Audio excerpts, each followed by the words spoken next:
Salut tout le monde, c'est Mathieu. Dans cette vidéo, je vais vous apprendre à comment flouter un logo ou retirer le logo tout simplement avec Adobe Photoshop CC. Alors c'est très simple, ici je vous ai pris comme exemple un wallpaper de Star Wars et ici on peut voir qu'il y a un logo. Donc le logo ici, tout simplement, je vais le retirer et le flouter.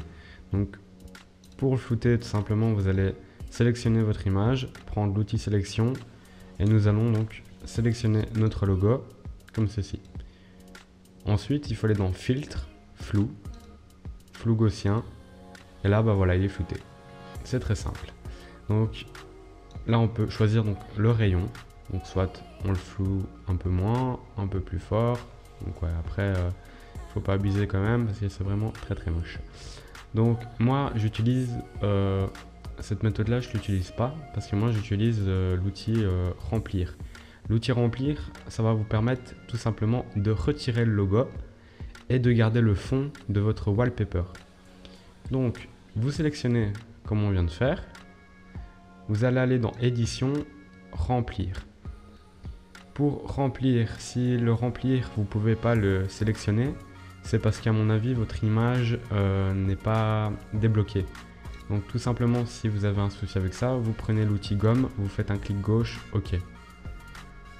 Donc vous faites édition, remplir, contenu avec contenu pris en compte, vous laissez. Donc après, faut rien toucher, tout ce qui est ici.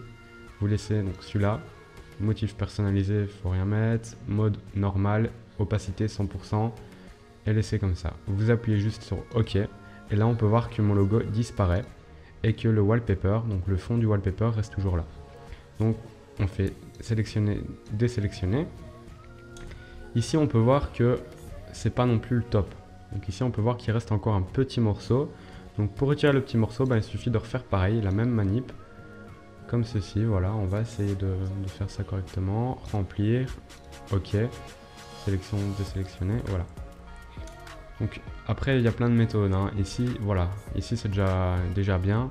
Après, vous pouvez continuer à faire des petits morceaux pour qu'on ne voit pas non plus le carré. Donc ici, c'est quand même mieux de faire ça que flouter carrément le logo. Moi, je trouve ça plus beau quand même. Donc ici, on peut voir l'image. Quand vous regardez l'image comme ça, et tout simplement, s'il n'y avait pas le logo, je pense pas que vous auriez remarqué qu'il y avait un logo.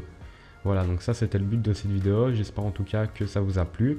Si vous avez un souci ou une question, n'hésitez pas à lâcher votre question en commentaire de la vidéo. Je vous dis à très bientôt pour de nouvelles vidéos.